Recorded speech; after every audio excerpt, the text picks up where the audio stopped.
Bismillahirrahmanirrahim. Assalamualaikum warahmatullahi wabarakatuh. Saya Ratna Anggraini. Pada mata kuliah rekayasa perangkat lunak, saya akan menjelaskan materi mengenai basis data berbasis SQL. Pertama itu pengenalan SQL. Pengenalan SQL. SQL merupakan kependekan dari Structured Query Language atau bahasa query terstruktur. SQL lebih dekat dengan DML daripada DLL. Apa itu DML? Yuk kita lihat itu DML. DML merupakan Data Manipulation Language, yaitu suatu paket DBMS yang memperbolehkan pemakai untuk mengakses atau memanipulasi data, sebagaimana yang telah diorganisasikan sebelumnya dalam mode data yang tepat. Dengan DML dapat dilakukan kegiatan mengambil informasi yang tersimpan dalam basis data, menyisipkan informasi baru dalam basis data, dan menghapus informasi dari tabel. Terdapat dua tipe dari DML ini, yaitu prosedural dan non-prosedural. Prosedural DML membutuhkan pemakai untuk menspesifikasikan data apa yang dibutuhkan dan bagaimana cara mendapatkannya. Sedangkan non-prosedural membutuhkan pemakai untuk memspesifikasikan data apa yang dibutuhkan tanpa harus tahu bagaimana cara mendapatkannya. Itu merupakan DML. Selanjutnya DDL. DDL atau Data Definition Language. DDL ini merupakan satu paket bahasa DBMS yang berguna untuk melakukan spesifikasi terhadap skema basis data. Hasil kompilasi dari DLL adalah satu set tabel yang disimpan dalam file khusus yang disebut directory. Secara umum, perintah dalam DLL ini berhubungan dengan operasi dasar seperti membuat basis data baru, menghapus, membuat tabel baru, menghapus tabel, membuat indeks, mengubah struktur tabel. Contoh perintah DDL ini adalah create table, create index, alter, and drop database. SQL ini lebih menekankan pada aspek pencarian dari dalam tabel. Aspek pencarian ini sedemikian penting karena disinilah sebenarnya inti dari segala upaya kita melakukan pengolahan data atau pengelolaan data. Data dalam basis data ini diorganisasikan sedemikian rupa dengan tujuan untuk memudahkan pencarian di kemudian harinya. Yang kedua itu mempersiapkan dan mengoperasikan perangkat lunak SQL. Mempersiapkan perangkat lunak SQL. Satu, kebutuhan operasi. Microsoft SQL Server adalah perangkat lunak yang berjalan pada platform Microsoft Windows, sehingga kebutuhan utama dari perangkat lunak ini adalah tersedianya komputer yang telah terinstall sistem operasi Windows itu sendiri, terutama versi server. Hal ini karena Windows versi server memberikan integrasi yang lebih baik. Selain itu, dari sisi keamanan dan alokasi kerja model client server, versi server memberikan unjuk kerja yang lebih baik. Microsoft SQL Server adalah perangkat lunak yang harus diaktifkan sebagai service pada Windows. Jika belum dijalankan, maka kita tidak akan dapat menggunakannya. Defaultnya, ketika Microsoft SQL Server ini diinstal, maka secara otomatis service ini akan dibuat dan dijalankan setiap kali Windows dihidupkan.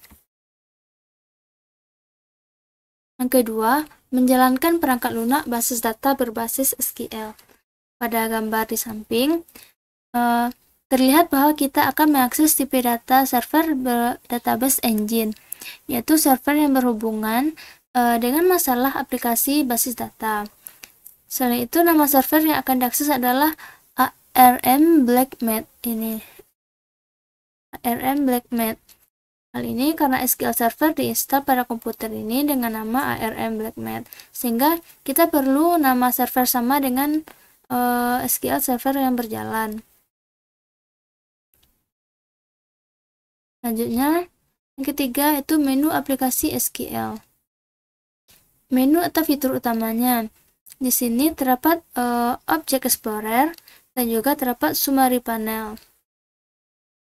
Object Explorer ini adalah tempat kita melihat objek-objek apa saja yang ada dalam SQL Server. Ini seperti database, security, dan lainnya. Sedangkan Summary Panel merupakan keterangan atau ringkasan yang ada pada Object Explorer. Ini terdapat keterangan atau ringkasannya ada pada Object Explorer-nya. Yang keempat yaitu tabel. Pertama itu pembuatan basis data. Sebelum kita membuat tabel, kita harus membuat terlebih dahulu basis datanya. Untuk membuat basis data baru, klik kanan pada database, kemudian pilih New Database. Jendela untuk membuat basis data baru akan terbuka, seperti gambar di samping. Kemudian pada text box, ketikkan nama database-nya. Seperti ini, misalnya kita bikin latihan 1.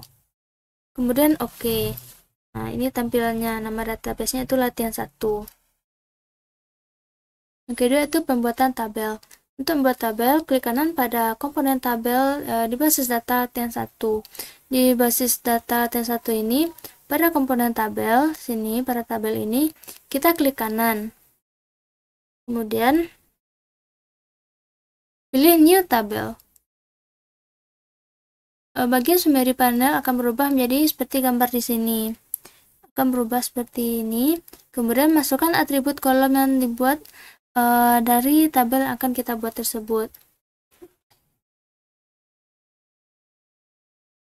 Ini merupakan tipe tabel data kolom yang akan kita buat. Sini ada siswa, guru, program bidang, guru program, guru bidang. Sini ada kolomnya itu nomor induk, nama siswa, dan lainnya. Tipenya itu nchart, small in, dan lainnya. Keterangannya itu ada NIP sebagai primary key, edit program sebagai primary key, dan seterusnya. Yang ketiga itu pengisian data pada tabel. Klik kanan pada nama tabel, kemudian pilih Open Table. Jendela baru pada summary panel akan terbuka dan siap untuk diisi datanya, seperti gambar ini. Itu kita isikan data NIP, nama, alamat, kota, telepon, dan lainnya. Selanjutnya itu relasi antar tabel. Untuk membuat hubungan antar tabel, kita bisa menggunakan komponen database diagram. Hubungan ini seperti tabel siswa berhubungan dengan program, tabel guru berhubungan dengan tabel bidang, dan tabel program. Untuk caranya, klik kanan pada database, kemudian pilih New Diagram. Jendela baru akan terbuka seperti pada gambar di samping. Pada jendela add tabel ini, kita add untuk memilih tabel yang akan kita relasikan. Berarti kita pilih bidang, tekan add, guru bidang add. Setelah semuanya kita pilih, kemudian klik close. Selanjutnya, nah ini merupakan hasil dari relasi antar tabel tersebut. 5. Membuat view. Untuk membuat view, klik kanan pada view, kemudian pilih new. Sehingga akan terbuka jendela seperti gambar ini. Nih. Pilih add tabel untuk menambahkan satu atau lebih tabel akan kita buat view-nya. Misal kita pilih tabel siswa, kemudian klik tabel siswa tersebut, klik add, kemudian close. Kemudian akan muncul tampilan seperti gambar di samping. Ada 4 bagian penting pada gambar, yaitu diagram jendela diagram, jendela kriteria, jendela SQL, jendela result. Jendela diagram digunakan sebagai tempat tabel-tabel sumber yang akan kita buat view-nya. Seperti ini, view siswa yang kita buat tadi. Jendela kriteria ini adalah tempat menentukan kriteria-kriteria yang ada pada view. Jendela SQL adalah tempat menuliskan perintah SQL dari view yang kita buat. Dan yang terakhir itu jendela result, merupakan tempat untuk menampilkan hasil dari review. Hasil dari view-nya, bukan review. Nah, pada gambar sebelumnya kita telah memilih tabel siswa sebagai sumber view dan muncul pada jendela diagram. Kita akan membuat view sederhana berdasarkan tabel ini. Klik all column di bawah nama tabel siswa, isi jendela SQL otomatis akan berubah. Isi jendela SQL akan berubah sesuai dengan apa yang kalian lakukan atau kita lakukan pada jendela diagram dan jendela kriteria. Kemudian klik tanda seru pada toolbar untuk mengakses view tersebut, atau klik kanan di salah satu bagian. Boleh di jendela diagram atau kriteria atau SQL atau result. Kemudian pilih execute SQL. maka kita akan peroleh tampilan seperti pada gambar di sini. Simpan view ini dengan cara klik pada icon disket pada toolbar, kemudian masukkan nama view-nya.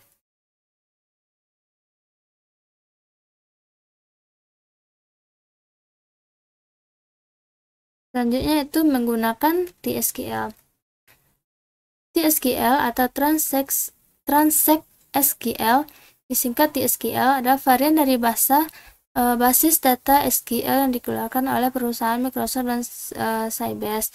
Microsoft SQL Server hanya mengenali bahasa SQL tipe TSQL ini. Oleh karena itu, jika kalian ingin menggunakan Microsoft SQL Server, maka harus memahami bahasa ini. Secara umum, TSQL tidak berbeda jauh dengan SQL standar. Hal ini karena TSQL sebenarnya adalah bahasa SQL standar yang diberi tambahan perintah-perintah khusus untuk membantu kerja dalam SQL Server. Perintah select, from, dan where yang telah kita singgung di awal bab 12 ini tetap menjadi perintah utama di TSQL ini. Selanjutnya yaitu menggunakan fitur lanjutan Microsoft SQL.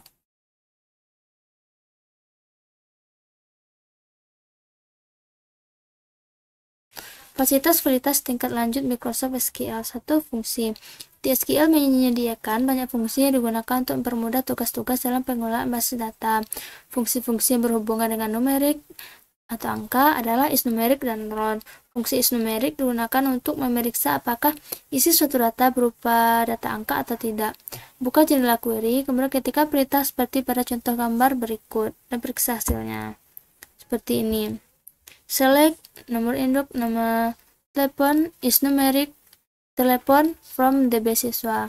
Hasilnya seperti ini. Nih. Tabel siswa kita memilih tabel siswa kan. Tabel siswa ini isi datanya sekilas berupa angka. Kita dapat memeriksa dengan menggunakan fungsi isNumeric seperti yang ini. Perintahnya. Pada eksekusinya, terlihat nilai hasil pemeriksaan menghasilkan angka 0. Ini angka 000. Berarti semua data pada kolom telepon bukan data numerik. Selanjutnya itu fungsi round. Digunakan untuk membulatkan bilangan pecahan ke bilangan bulat terdekat. Misalnya 13,58 akan menjadi 14. Perhatikan contoh di sini. Terdapat pada gambar ini. Select order ID for each round for each 0 from order. Berarti hasilnya seperti ini. Pada forex-nya itu 32,38 dibulatkan menjadi 32, 11,61 dibulatkan menjadi 12, dan begitu seterusnya. Fungsi-fungsi yang berhubungan dengan string. Fungsi yang penting berhubungan dengan karakter string antara lain adalah left, right, length, lower, upper, ltrim, rtrim, dan lainnya. Left digunakan untuk memilih karakter tertentu sebelah kiri, sedangkan right di sebelah kanan. Hasil dari right tergantung dari lebar data yang kalian tetapkan pada pemutusan tabel. Length digunakan untuk mengetahui panjang karakter pada tabel. Perhatikan contoh berikut. Di sini nomor induk left nama 4, berarti kita mengambil nama itu dari sebelah kiri 4 angka atau 4 karakter. Selanjutnya right nama 10, berarti nama dari sebelah kanan kita ambil 10 karakter. Length telepon, berarti telepon panjang karakter pada telepon tersebut. Kemudian from DBO siswa itu merupakan dari tabel siswa. Ini merupakan hasilnya. Dapat kita bandingkan dari tabel sebelumnya. Untuk nama ini di sini Bubi. Nama sebelumnya yaitu Bubi Red. Kita mengambil 4 angka dari sebelah kiri itu Bubi. 4 karakter nama tersebut kita ambil. Kemudian untuk kolom ini contohnya itu SI. Pada nomor 3 ini, sebelumnya nomor 3 ini namanya Gio De Rossi. Kita mengambil 10 karakter. Ya, kita mengambil 10. Yang nomor 10-nya. Ini 1, 2, 3, 4, 5, 6, 7, spasinya juga dihitung, makanya hasilnya itu SI. Hasil akhirnya itu SI. Next. Nah, di sini ada perintah lower. Lower digunakan untuk merubah karakter menjadi huruf kecil, sedangkan upper sebaliknya itu mengubah menjadi huruf kapital. L-trim digunakan untuk menghilangkan space di sebelah kiri atau string, sedangkan R-trim di sebelah kanan. Lihat contoh di samping. Nah, ini hasilnya itu kita mengubah huruf kecil menjadi huruf besar semua. Dan begitu sebaliknya, huruf besar menjadi huruf kecil.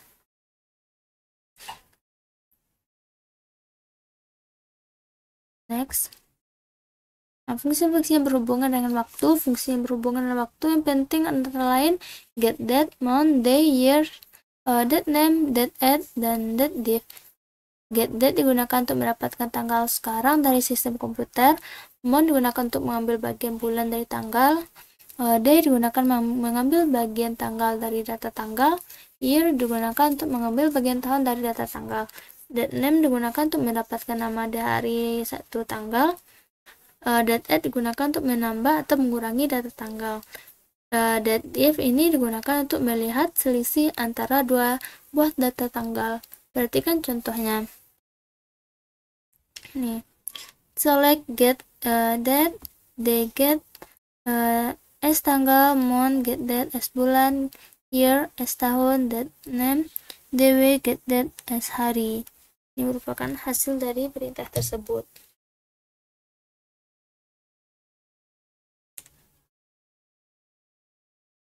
Next, procedure and store procedure. Fungsi ini adalah fungsi yang dapat kita buat sendiri untuk mempercepat pengelolaan basis data. Ada dua tipe user defined function, yaitu scalar and inline table value. Fungsi scalar menghasilkan satu nilai keluaran melalui kata kunci return. Inline table value menghasilkan suatu tabel baru ketika dieksekusi. Perhatikan contoh di samping. Fungsi yang ada di samping ini diberikan nama DBO full name. Parameter yang digunakan ada dua, yaitu add first name and add last name. Output dari fungsi akan bertipe data and varchar dengan data lebar data 35. Fungsi ini akan memberikan output satu nilai, yaitu gabungan dari last name dan first name, sehingga kita bisa nyatakan ini termasuk dalam fungsi scalar. Store procedure adalah potongan kode program yang dapat menerima parameter input dan menghasilkan satu atau lebih parameter output. Store procedure umumnya digunakan untuk operasi-operasi pada basis data. Biasanya suatu perintah SQL yang rumit, panjang, dan kompleks disimpan sebagai store procedure. Jika kita ingin melakukan operasi tersebut, kita tidak perlu mengetik ulang, cukup kita panggil nama store procedure dan kita eksekusi langsung. Perintah untuk membuat store procedure adalah create procedure, kemudian diikuti dengan nama prosedurnya. Contohnya yaitu create procedure, hapus baris, add id number small in, as delete from dbo bidang where dbo bidang .id bidang sama dengan add id number. Prosedur kita buat ini bernama hapus baris. Nih, hapus baris dengan satu parameter yaitu id number. Dengan tipe datanya itu small in. Pernyataan setelah as adalah pernyataan SQL yang dikerjakan ketika stop prosedur akan dijalankan. Ini merupakan pernyataan ketika stop prosedur kita akan dijalankan.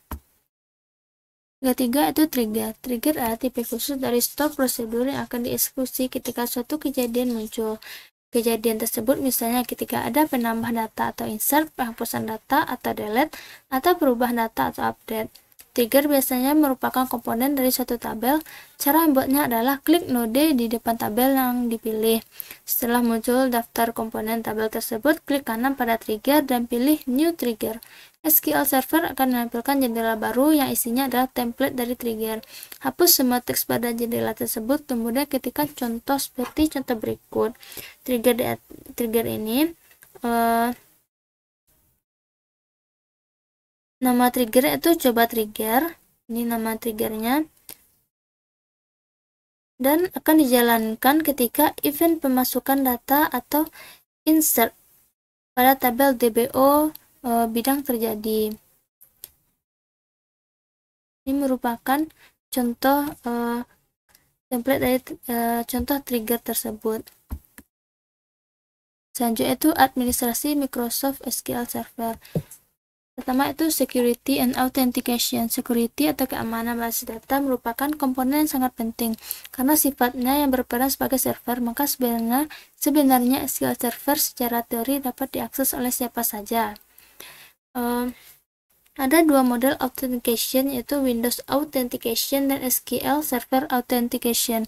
Windows Authentication, pada model ini SQL Server tidak melakukan pengecekan pada username dan password yang diberikan, namun dipercayakan pada sistem operasi Windows.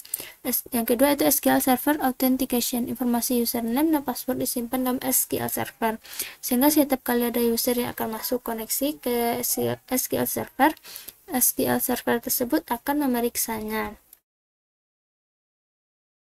Untuk melihat model authentication yang ada di SQL Server, klik kanan pada nama server di jendela Object Explorer, kemudian pilih Properties. Pada jendela Server Properties, pilih bagian Security sehingga tampilan seperti pada gambar di samping. Untuk menambahkan user, kita bisa masuk ke SQL Server, klik node pada Security di Object Explorer, kemudian klik kanan Login. Pilih New Login untuk membuka jendela login seperti pada gambar di samping, buat user baru yang kita inginkan. Kedua itu Permission. Permission berhubungan dengan hak akses seseorang pada suatu basis data. Seorang yang sudah terdaftar sebagai user pada SQL Server tidak secara otomatis bisa menggunakan basis data yang ada jika belum diberi haknya. Untuk mengubah hak user pada basis data tersebut, klik node pada Logins, kemudian klik kanan pada nama user yang terdapat di bawah Logins, kemudian pilih Properties. Pada jendela Login Properties, pilih bagian User Mapping, sehingga tampilan akan tampak seperti pada gambar.